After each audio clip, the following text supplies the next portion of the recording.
It's Platt, and today we're going to try a Christmas beer from San Francisco. That's next to Platt's Beer of the Week.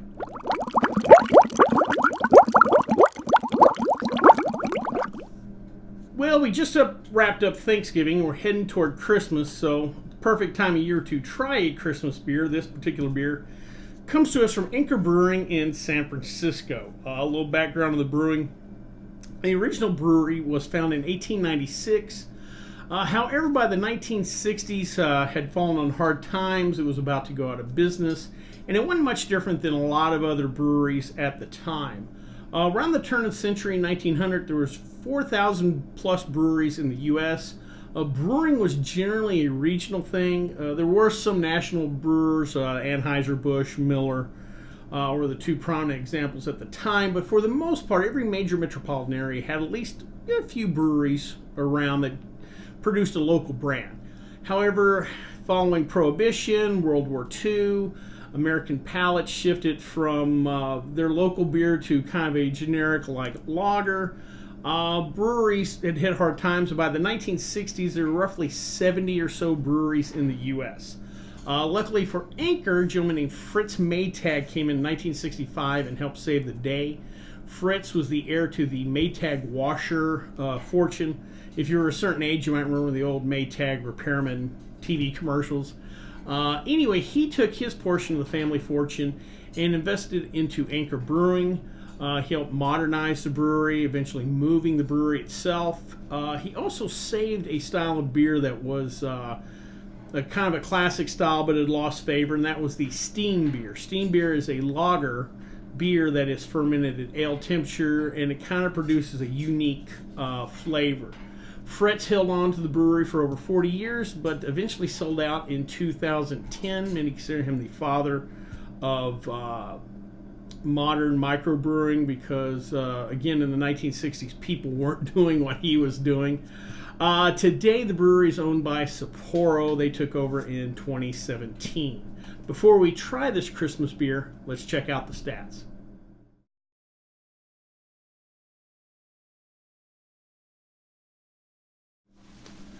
Alrighty, this is the 45th edition of this beer. The beer was first released in 1975. Each year, the beer is different. They tweak the recipe, and the recipe is top secret. They don't reveal what they've put into it. They only reveal what they have to, which by law is the ABV. On this particular beer, it's 6.9. If you go look on their website, though, you can look at many of their other beers and find out what hops they use, what type of malt they use. But this beer is held top secret.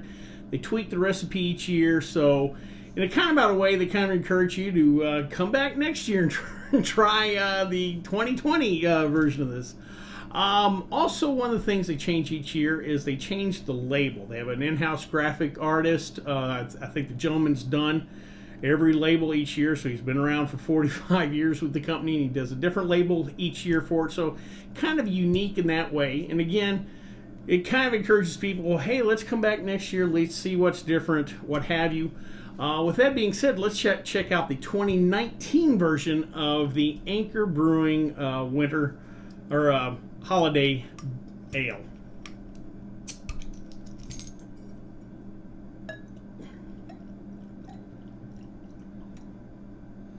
All right, this is a pretty dark beer, almost black. We get about not quite a finger of a nice khaki head. Let's give her a little nose. Getting a dark malt predominant nose. I've read some years past, they said this beer had vanilla or some chocolate influence or whatever. This to me is just a lot of dark malt. Let's give her a try.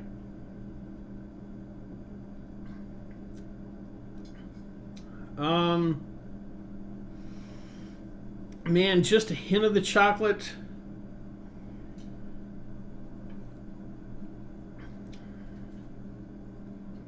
I'm not picking up a lot of spice. Just an ever slight warming sensation. 6.9, we're getting to that kind of winter warmer, those type of beers, generally when you get to 8 or above, you'll call them a winter warmer, you'll definitely notice the alcohol. Not quite here.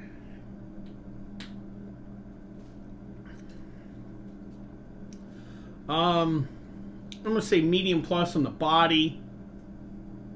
I might get a little, some of that dark fruit raisin. If you ever drink a barley wine, you'll sometimes get some of that in there. Just a slight hint. Maybe just a hair of like nutmegish, but man, it's very light. This is not a spicy beer in any way. To be honest, compared to some of the other Christmas or the winter type beers that really ramp up chocolate malts, and they'll throw vanilla sticks in there and clove and stuff like that. This is really on the tamer side. That being said, it's a nice dark beer, which is appropriate for this time of year, but considering some of the things I've read about previous winter ales, I gotta say this one leaves me slightly disappointed. I will drink the whole thing though.